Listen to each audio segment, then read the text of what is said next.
ladies and gentlemen, for the sixth installment of the Kurz Wind Podcast. We have a fascinating guest today. This is Matthew Jacobson of Michigan Turbine Management. He's a man of many accolades, and he's doing a lot of cool things right now. And my introduction, to be quite frank, would not be doing him the justice that he deserves. So Matt, first of all, thanks for coming on the show. And secondly, why don't you tell us a little bit about yourself? Dan, appreciate you having me on the podcast today. It's great to be here. Just, I guess, kind of a recap of where I started in wind and where I'm at today. Started out I would be remiss if I didn't give credit to MIAT, a local school in Canton, Michigan. Got my start there. Did a 7-month program at MIAT. Got a power technology certificate, and 2011 started out my career in wind with who I consider the leading OEM. I'm not going to get into specifics here, statistics. Started out with GE, had a great career with GE. Had the opportunity to move to Oregon. Did a 2-year stint in Oregon, working at a GE facility under some great people. Eric Johnson, want to give a quick shout out. I know he's still with the company. His tutelage taught me a lot and gave me a great start in wind. So spent some time in Oregon, came back to Michigan, obviously from Michigan, wanted to be closer to family. Did about a 1-year stint with GE still at a site in Michigan in the Thumb area. And after that, I hopped on with a third-party service provider. Did everything from technician, frontline guy working in the field, and worked my way up to a lead technician and eventually became a supervisor with that company.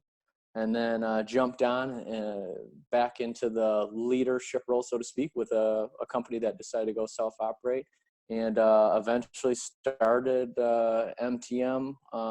Company started out in 2017. To be quite honest, the original idea started with my wife, Erica Jacobson. She wanted to create a brand. I think we spoke of the TCGM kind of branding thing, and we wanted to have something local.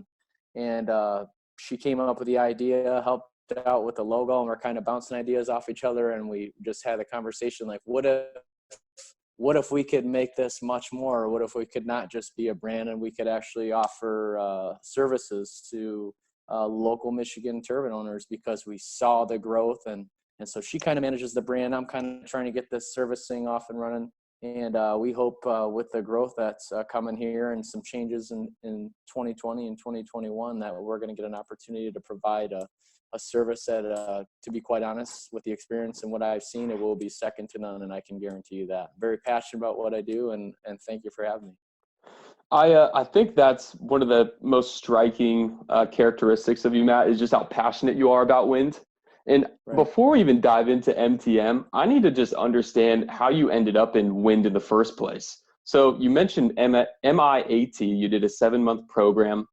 I'd imagine when you were 10, 12, 15 years old, you weren't thinking, hey, I'm going to be a lead tech and eventually own my own company in wind. What was that evolution of going from somebody who, as a 5-year-old, I wanted to be a firefighter or a pilot? How did you, evolve as an individual to end up in wind and thoroughly enjoy and be passionate about the industry?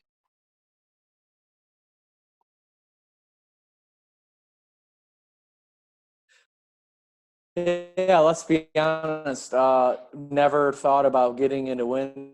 Obviously, this is something you would see. My dream was to be playing for the Red Wings and get drafted. Maybe play some hockey at University of Michigan, and that was my dream. And went pretty far, but obviously that didn't work out. And I just to be honest with you, I tried to get into a local electricians union and get an IBEW downstate in southeastern Michigan in Detroit, which is where I'm from. And in getting into that, there was actually a hiring freeze, so didn't have the opportunity to get in there. And I had a friend of mine, a very good friend of mine, who was already in a local 252 and was an electrician. He said, "Hey, man, we got guys coming into our union halls all the time asking if we're interested in working in wind." And to be honest, none of the guys are looking to climb 300 feet in the air. We're very comfortable working on the ground. And so he's like, why don't you look into that? And that's kind of what got me started with MIAT. And I really went there. And I think the passion that you see today is not really because I'm so involved with wind, which I am. It's really just trying to be number one and provide quality. Whether I was in the retail industry or food service, what have you, I think the passion is there regardless. I just think that given the growth and what I see as a very great career, and the growth is, I think I read 57% growth from 2018 to 2028 for, I think Department of Energy has that listed for a wind technician. And how could you not be excited? Because I'm in a position right now where the sky is the limit. And so I'm ready to take on that next chapter of my life. And that's managing this company, this service company, to be the best and to solve a problem, because there isn't a single local service provider that's going to be able to do what we're going to do. And I just look forward to giving that opportunity by these local wind turbine owners to provide them a stellar service that it's going to blow the lid off the place. I'm just excited to hopefully get that opportunity, and we'll see what happens down the road, but just really excited about the opportunity. Well, that's cool. Obviously things work out for a reason.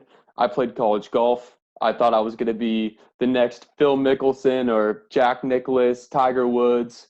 I was dead set on that, and things changed. I ended up in wind too, and I'm super blessed and happy that I'm here. So it's always cool to hear the backstory of somebody, how they try and go a certain route and end up in wind and then end up falling in love with it. But I want to go down this direction of turbine management. So I want to start out with the rudimentary basics. For those who listen to the podcast, we have a demographic that are in college. Maybe they're in a wind technician school, hoping to understand the industry at a rudimentary level. And then we'll kind of work our way more towards the common challenges that you run into up tower and what it actually looks like to manage these turbines in the most effective way possible. But can you just give me an overview of what it looks like to be a service provider for these different wind farms? You're speaking like a third-party service provider coming in for a customer and trying to give them a full scope quality service. Is that where? Yes.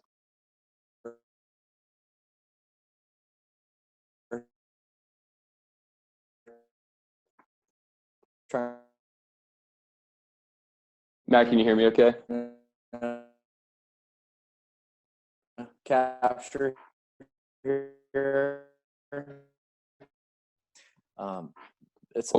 It's a very tough and cutthroat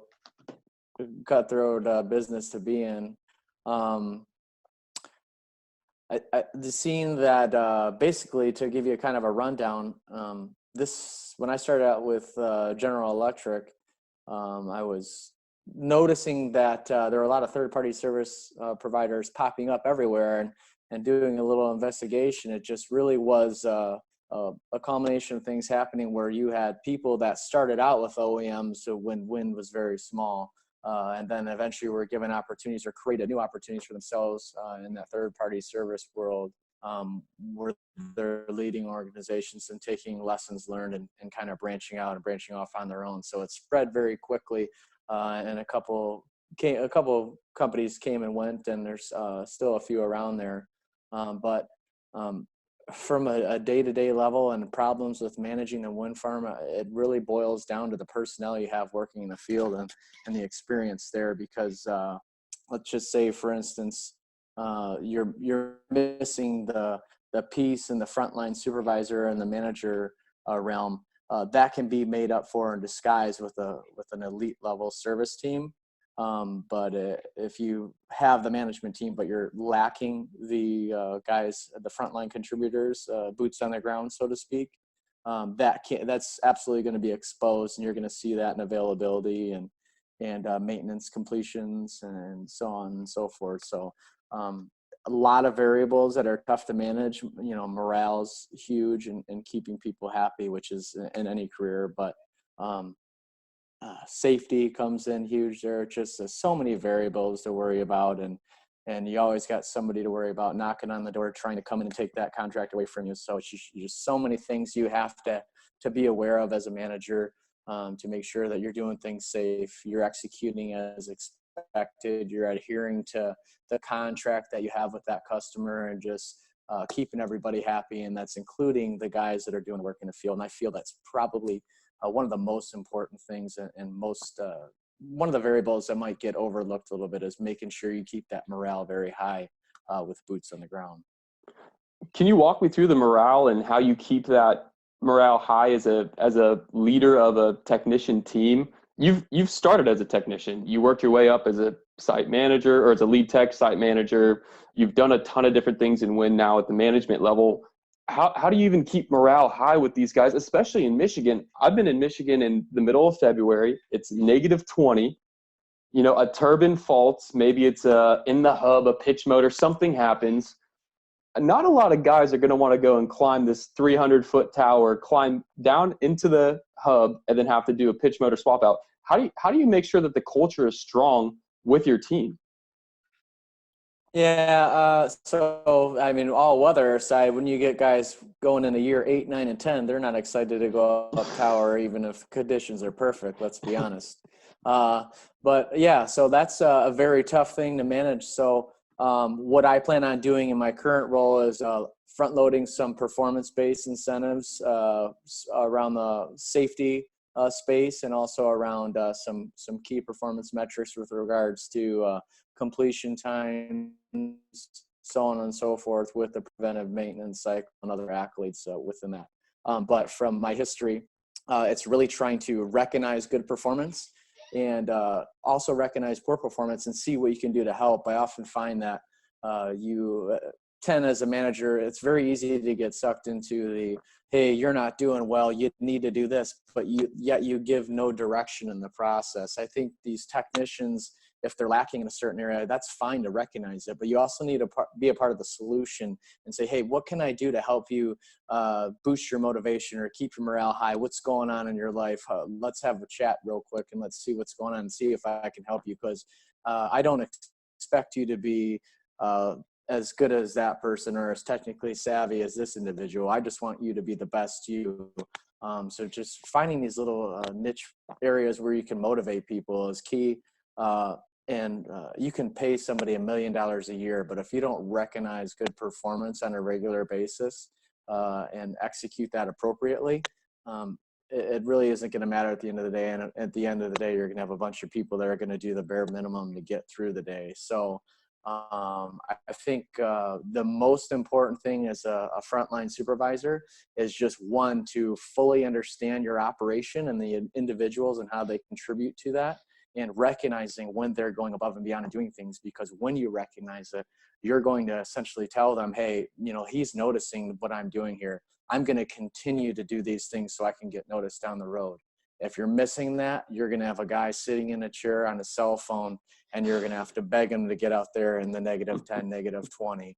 And the opposite end of that spectrum is, you know, getting these guys motivated, recognizing how well they're doing, and you will even make it into the office because they're already out in the field doing the work before you even have to ask them to do so. So that, a couple other things like setting expectations, very clear expectations, and giving good direction are a couple other things. But to each their own. Everyone has to find their way to motivate people, and for me, that's my way, is recognizing the good things and the bad.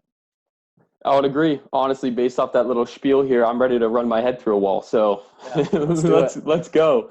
No, so Yeah. that's obviously super impressive from a management a people perspective. Can you walk me through doing the actual work? So we know with MTM, you're going to have the right people in place. You'll have great leadership. Obviously, you're very impressive yourself, and you've had experience in managing techs. Are there common challenges or issues with the traditional management of turbines that you guys have been able to identify and potentially alleviate with your services? Or are there common challenges that tend to get overlooked during these preventative maintenance cycles, or even going up tower to troubleshoot? Could you walk me through your experience with that and what you guys are intending to do? Yeah, I think the common mistake is trying to hire people to do full scope services. I think that historically is attributed to this 5 to 7 year window that we have wind technicians, because historically, not all the time, but historically the majority of companies have expected people to do the full scope. You're going to do the maintenance, the greasing, the torquing, but I also want you to perform the troubleshooting evolutions as well. And that works for a certain period of time, but over time, I think the guys on the ground level, guys and girls on the ground level, they're going to get through the maintenance cycle, get all the stuff learned that they need to learn there, but they start evolving as technicians, and they learn more, and they start getting more involved with the troubleshooting piece, and find that joy. And what they originally got into wind for was to be able to see that turbine go offline in the faulted state, and to be excited when they're up there for a short duration of time, they figure out a problem, they execute, and they get it done. So I think that's what we're trying to do. We're trying to tell people, we can't expect the guy that repairs your vehicle to go and do the oil change as well. I mean, if you pull into a service at a Chevy dealership, there's a place to get an oil change, and there's a completely separate place where they're fixing your vehicle. And that's kind of the mindset that we have. And we see that some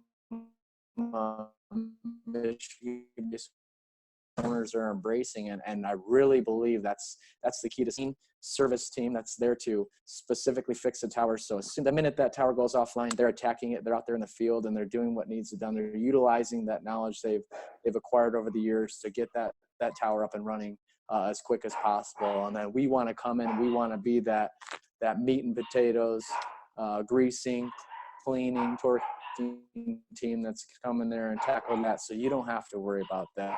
How we plan to execute that is obviously I don't want to send brand new people into the tower. That's doing you no justice. I'm going to pair up new hungry people, like you said, that want to run their head through the wall, and I'm going to pair them up with a guy that does have the experience, and he has done his time in wind, and he's there to lead the team. He's there to provide knowledge on what he knows, and he's there to make sure you're doing everything right. So that's my operational strategy for the preventive maintenance, in which we're going to offer to Michigan-based customers. And I know it works, and I've bounced ideas off everybody I meet, everybody I've networked with, and this is the way to go, and this is where we're going to find our success down the road. That's phenomenal feedback. And I want to piggyback off of that. So obviously the expertise is there, the quality of work is there, you're specializing. Do you anticipate any challenges as these turbines get larger and as wind in the United States leaves its infancy stage? Go ahead, Matt.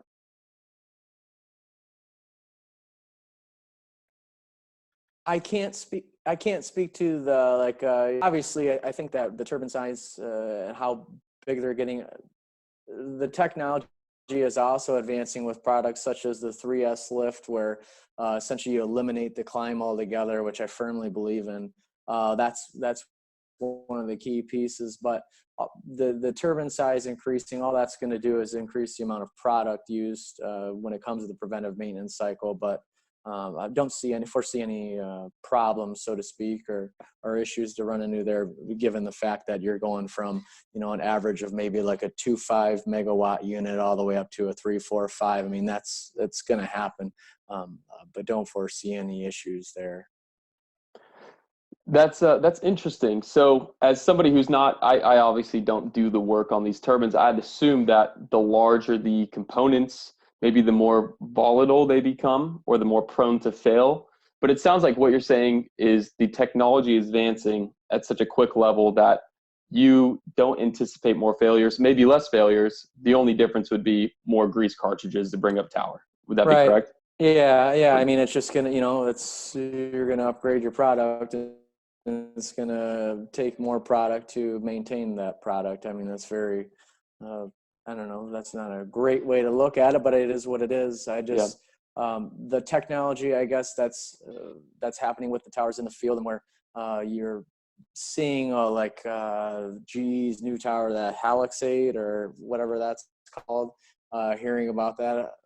So obviously there's advancements within the OEM, and they're creating bigger, better, and hopefully a larger nacelle size, which is more friendly for the service guys to work on, but we'll see what happens there.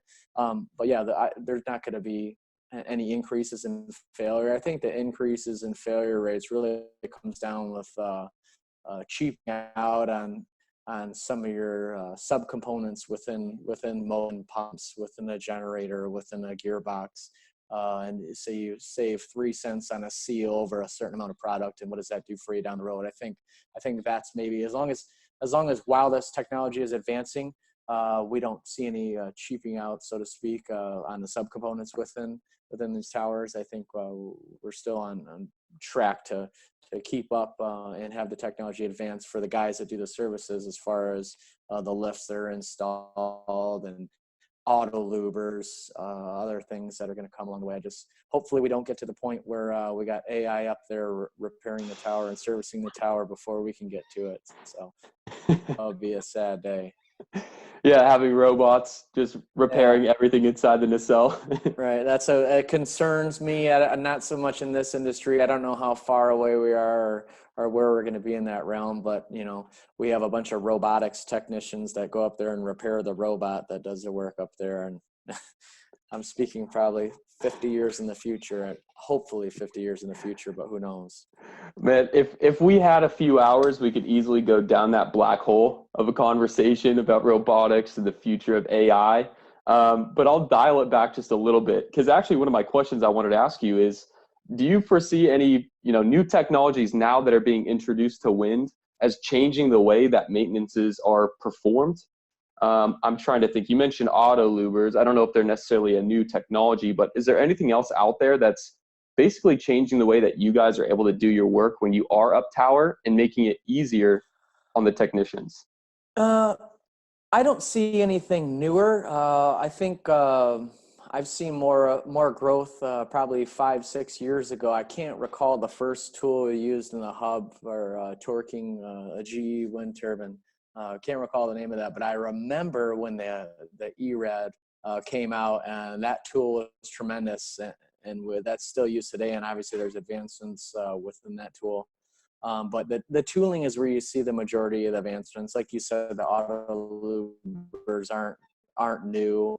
When I got my start in 2011, first units I worked on were 2.5s GE, and they had auto lubers there, so that's been around for some time. And what you see now is you see people electing not to go with the auto lubers when they purchase towers.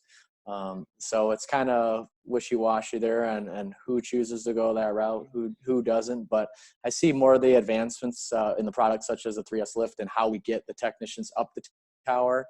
That's probably the easiest one to tackle, and I think the tooling as well. So battery powered grease guns, I see battery making its way into wind, and everywhere you see batteries are making huge advancements and helping us to eliminate the slips, trips, and fall hazards with running cords every which way in a nacelle or hub. And it also makes the job a lot easier, a lot safer. So don't really foresee anything other than those few options, but they are making the job better, faster.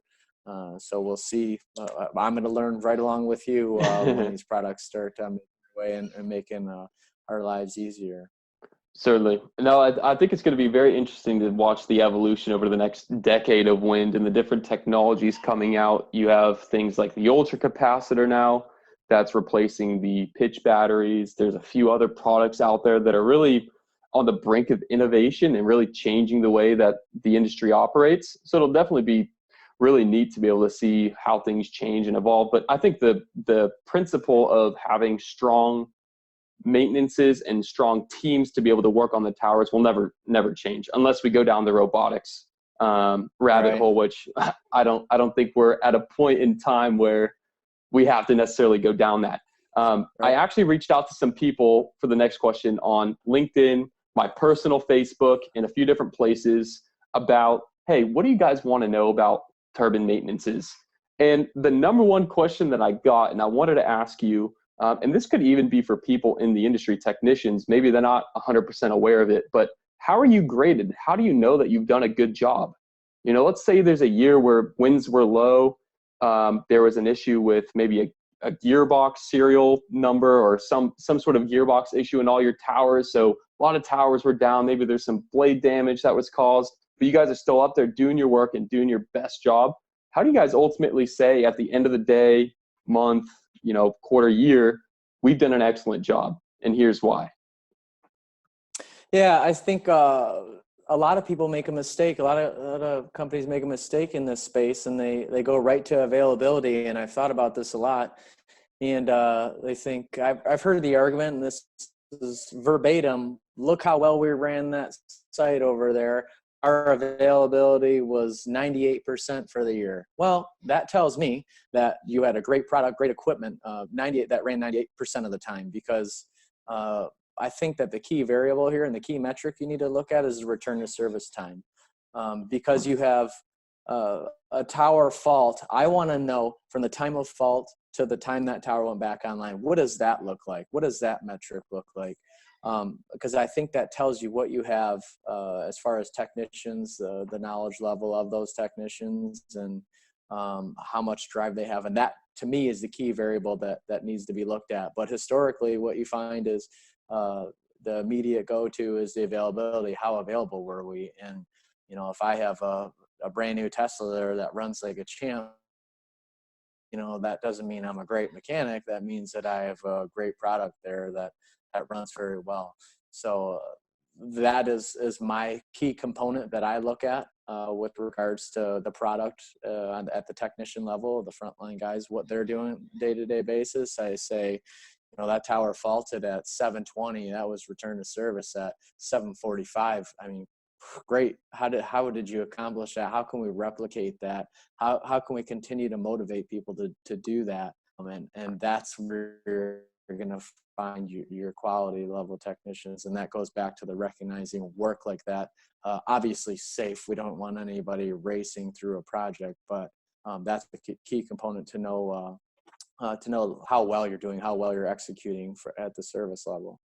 I didn't even know about that metric. Everybody wants to talk about availability. And I think it has to do with top and bottom line revenue, right? What's production, what's getting us paid the most amount of dollars, which I understand that from a business sense. To me, it seems like a no-brainer. Return to service time should be the number one indicator of the quality of your team. Is that not something that's looked at as critically, I should say, from these different energy companies? Or is that just something that I've overlooked personally in all my visits to different sites? Right. I mean, they don't really, I guess, get historically never got really granular with information there. Because, I mean, if you think about it, return to service time does go hand in hand with availability, but you really have to break it down a little bit further. And I think that kind of gets overlooked with regards to why are we only talking availability? I think that directly contributes to the bottom line, like you said. But I think it's kind of the easy play to just look at that and focus on that, one. And two, you're contractually obligated to meet a certain level of availability of third-party service provider, So I think that maybe there's times where people are recognizing that their availability is suffering somewhat, and they do dig a little bit deeper and say, well, here's our return to service time. I can't speak to that, whether or not people are actually doing that. I just know that that's one thing I personally would look at if I saw some availability numbers that were subpar. That's what I want to know. And if you really want to get into the piece of just gauging your service team, just gauging your technicians, I think you just completely wipe availability out altogether, and you say, guys, why, having the experience of being in the field, why is it taking 4 hours to complete this evolution? And you can't approach it as, you guys are terrible, you shouldn't be working in this field. You have to approach it as, how can I help you get this down to 2.5 hours? Is it tooling? Is it a procedure? Is it training? Where are we at with you, so to speak, and how can I get you here? Because I know that's where we need to be. That obviously comes with, as a manager, being able to recognize inefficiencies and knowing the job, which helps, and also helps to gauge performance and for guys to buy into what you're selling them. See, to you, that's common sense. To me, that is, like blowing my mind. That's brilliant. I've never thought about breaking down availability to its lowest point, I guess, or its most granular point. So I would certainly hope that the industry is evolving towards that, or they're currently looking at that. But especially for you at MTM, I'm sure you're going to be tracking those metrics, and you're going to have those in your back pocket and continuously try and improve them. But I don't want to speak for you. No, absolutely. So with MTM, obviously it may evolve into something else, but first priority is to provide the preventive maintenance cycle, and we want to do that as safely and efficiently as possible. So I'm going to utilize tools such as there's a new program called Field Pro. It's actually been around for a while. It's Onyx Insight has developed, and we're going to utilize. So that's going to hopefully make my team more efficient when they're out in the field doing work, and provide a better product for the customer so they can actually see what was done at the tower. But understanding what the job entails, understanding the trials and tribulations that are to be had in the beginning, and common problems that can be run into while working in the field doing the preventive maintenance cycle. I think that's what I'm going to look at the most, and focus in on that, and how, obviously we talked about technology and the tooling. If I could look into tooling that is going to make the job safer, better, faster, I'm absolutely going to go that route, because I want the guys to be successful. I want the team that I have working in the field to have every opportunity to be safe, to be efficient, and to deliver a quality product, because if I can't do that, I don't even belong here to begin with. I'm just like everybody else, sending out a few guys from, some middle country, state, shipping you a couple guys, and I have no idea the quality of the product. I'm just hoping that, the 2-year training, it's a pipe dream. So I just want to make sure that we're on top of that, on top of the getting the maintenance done safe and execute better than anyone else. So it sounds like you're focusing on not only quality of work, but also tracking those important metrics, the data that supports, hey, not only did we do a quality job, here's why. And utilizing Field Pro from Onyx, I believe that's Kim Clark, really impressive individual in wind. Being able to marry those two together, it has to be a huge value add for your customers. It has to be. Is that not something that a lot of third-party service providers are currently doing, or at least trying to exploit from their quality and data perspective? I don't know. When I was involved with the OEM and with the third-party service provider, that wasn't something that was a major area of focus. So that was one of the shortcomings that I recognized, and why I wanted to bring that into MTM. And absolutely, I did reach out to Kim Clark, who I worked with at General Electric, and he said, we got this product, and I looked at it and just realized that I could be out at the tower on my mobile phone, taking a picture and performing a quick write-up on a problem, or even a lack thereof a problem, and I find a non-issue item, and just want to include that in my report for my customer. And not only do I have that included in the report for the customer, but I have it like seamlessly. As soon as I put that picture in my phone and I make a quick write-up on maybe a main bearing issue, maybe I have a gearbox filter leak, what have you, the minute I sync that to the server, that information is available to the customer right then and there. So a product like that, to me, it blows my mind, because very few managers are going to take the time to come out there in the field and see what's being done, to see the work, the execution, how safe people are being. And this gives you an opportunity to do just that. And I believe in the product, and I think that's just one of the other things that is going to set us apart in the future when we come on your site and maintain your towers for you. It certainly sounds like and I don't want to speak out of turn, and correct me if I'm wrong, but there could be a level of ambiguity with some of the work that's being done with these maintenance cycles and just different service providers. Having that product available to you, and that ability to send all these different detailed reports in real time, it has to set yourself up as a differentiator in the marketplace, just due to the fact that it's fully transparent. And it sounds like the industry as a whole is thirsty for that transparency, and you guys are delivering on that, which is phenomenal. Yeah, looking forward to delivering on that. I want to get out there and be able to offer that, because that's one of the things as a past manager in a third-party service provider world. that was what was missing to me. I had the time to go out there, and we'll go out there and make regular visits, but at the end of the day, I had no package, I didn't have this pretty package to deliver to the customer. Had a dated Microsoft Excel spreadsheet checklist printed out with grease on it, and you hand it in. And there's managers in the past or customers that, I've heard verbatim, I want to see the grease and the dirt on the paper. It lets me know you guys are really up there working. Well, that's a great viewpoint, but it's 2019, and let's do this the right way. Let's have a great product with great documentation to back up the service that we provided in the field. I just believe that's huge. And the fact that Kim pointed out that not only do you have this information in a very well-organized report, but you have it right there at your fingertips the minute that the technician updates that report, the manager and customer gets that report as well. It's amazing, and I can't wait to use it.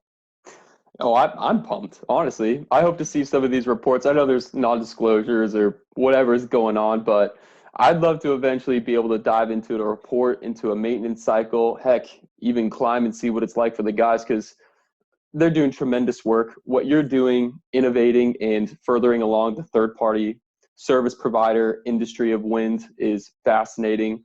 And I'm just super pumped for your guys' growth, without a doubt, especially after this conversation today.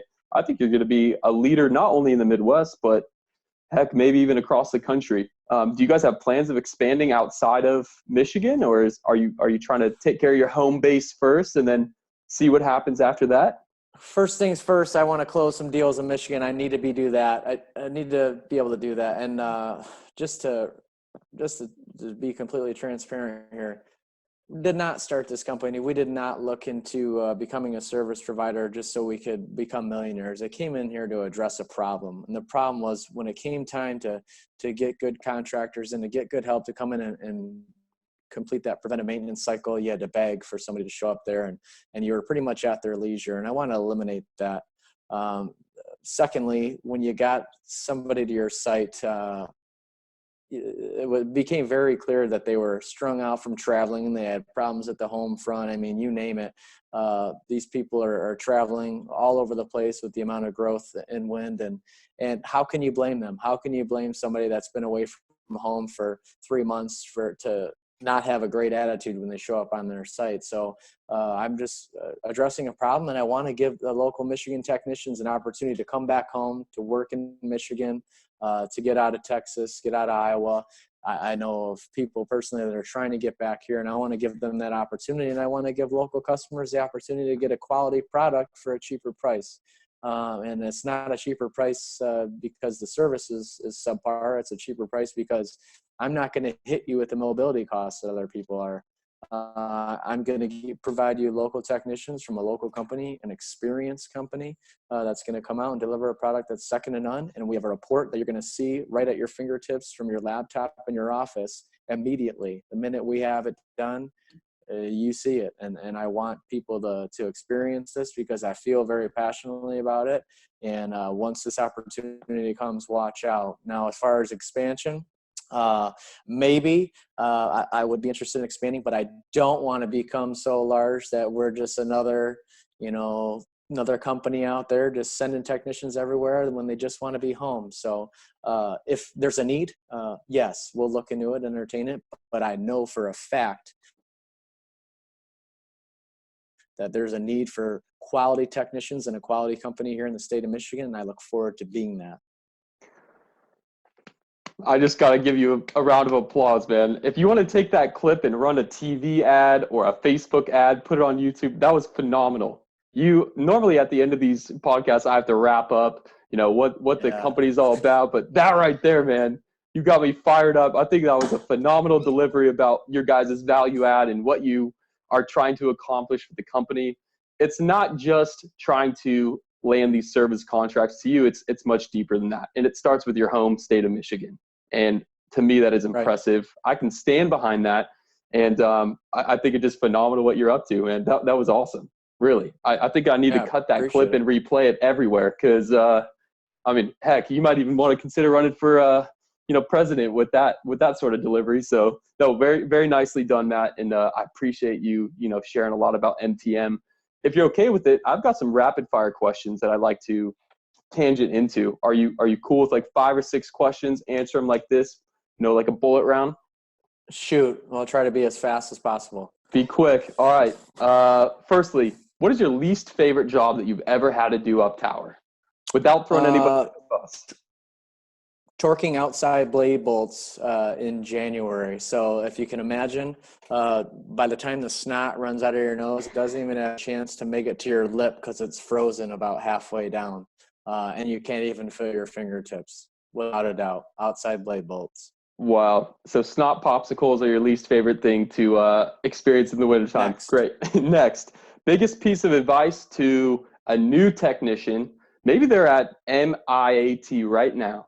They're like, okay, how do I get into wind and really accelerate my career and do an excellent job? What advice would you give to them? Great attitude and volunteer for everything. When I started out, I made sure that any opportunity that came about, my first site that I worked at, I was volunteering for everything and I wanted to learn. So open mind, great attitude, and willingness to learn. Those are the 3 essentials that I would say that you need to have as an entry-level technician. Love it. Next question. What would you consider to be your biggest win or biggest accomplishment since becoming a part of the wind industry? And this could be personally or professionally, and you can't answer with starting MTM. I can't answer. Okay. Well, I didn't start MTM. This brand was created by the wife there. So I'm just trying to manage that service division. Biggest win for me, hockey background, sports guy, not a real technical guy, but willingness to learn. And I wanted to learn everything. So I did fairly well in the electrical piece from a technical standpoint. So my biggest win, had a very hard troubleshooting evolution where I had a power supply up tower that was constantly being shorted out, couldn't figure out why. Long story short, ended up being a bag of screws on an oil level sensor. So there's a connection at the oil level sensor. There's a bag of screws from commissioning sitting in there. This is 3 years after commissioning, maybe even more. So over time, this plastic on the bag of screws worn through, shorting that contact there. I found that through using the meter, knowing what I was doing, working the process, and to come to find that, and after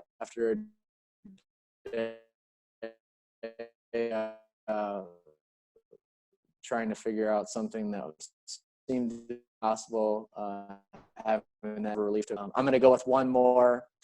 Had a new issue, unknown problem with the generator. Process of elimination, found a shorted internal connection in the generator, and that was another one for me. So being a sports guy, being somebody that just spent their entire life playing hockey, being an athlete, to come through and lead the way on 2 troubleshooting evolutions in this industry gave me a lot of confidence to do, I guess, what I'm doing today, and feeling confident that we can take this the next step and be the number 1 here in the state of Michigan. That is so cool that you even remember that. You've done a ton with your career. Those small wins, man, they're cool. Just a bag of screws, and you're still talking about it today. That's neat. You said hockey. I got to ask, who's winning the Stanley Cup? God, I don't really know. I mean, this is a tough one. It's not the NBA, so the talent is spread a little bit wider across the league than Golden State and LA. So I'm probably going to go with the Tampa Bay Lightning. I think they're due. It's sad that Steve Yzerman walked away from there, and then they're going to win a cup there. And I think Detroit's a couple years away from being there. But I'm going to go Tampa Bay Lightning. But I'm going to say go Wings, and they're having a great year so far. It's only a couple games, but we got a winning record. I'll take it. I love it. Love to hear it. All right, last question. And I actually stole this, so I have to give credit where credit's due, from Tim Ferriss, the author of the 4-Hour Work Week. Tools of Titans. He's also got a podcast that's very popular on Apple, iTunes, and so forth, Spotify, SoundCloud. He always likes to ask his guests as the final question, if you could put a slogan on a billboard that anyone in the world would be able to see, so everyone in the world is going to eventually drive by it, walk by it, what would it say? Hey, slogan. So I'm sure this originated elsewhere, but my cousin told me that probably 12 years ago, and I've never forgotten it. A wise man speaks when he has something to say. a fool speaks when he has to say something. And that has kind of resonated with me to where I've been involved in a lot of meetings, a lot of large conferences, and I sit around and you can kind of pinpoint the people that are speaking because they feel obligated to do so. And I try to steer myself away from that and make sure that whenever I'm talking, I add value to the conversation and I can speak with conviction, because if I'm just speaking because I feel obligated, my position says that I have to lead this group, then I kind of get myself in a sticky situation. I think smart people can read that and know this guy doesn't even believe what he's telling me right now. And I want to keep my name away from being that guy. So I'm going to go with that saying right there. And I guess I got to look up and see where that originated. So. I'm sure so, but there's going to be 1,000 people on the internet claiming they came up with it. So we'll just trademark that to you. We'll patent that phrase, that slogan to you, and put it out on the internet, and people can use it as they want with royalty fee. No, Matt, that's excellent. Sounds great. That is an excellent slogan, and it's been a really enjoyable conversation today. I appreciate you coming on the podcast. Is there anything else you'd like to say about Michigan Turbine Management? Any shout outs before we wrap this up? So a couple shout outs real quick. DT, really excited to see what DT is doing. A lot of announcements. I think they're a leader in the state of Michigan, and someone I look to that is leading the way for us, and I'm excited to see their growth and where we're going to end up a couple years down the road here. So keep growing, keep being a leader, and I hope to do some work with you in the future. 3S lift, I believe in that product. I've seen every type of lift in the field, I feel, and started out with Climb Assist, and that was going to be the be-all, end-all, and that was great. And what 3S lift is offering is a great product. Safety, biggest thing for safety, every company's keyword, safety, safety, safety.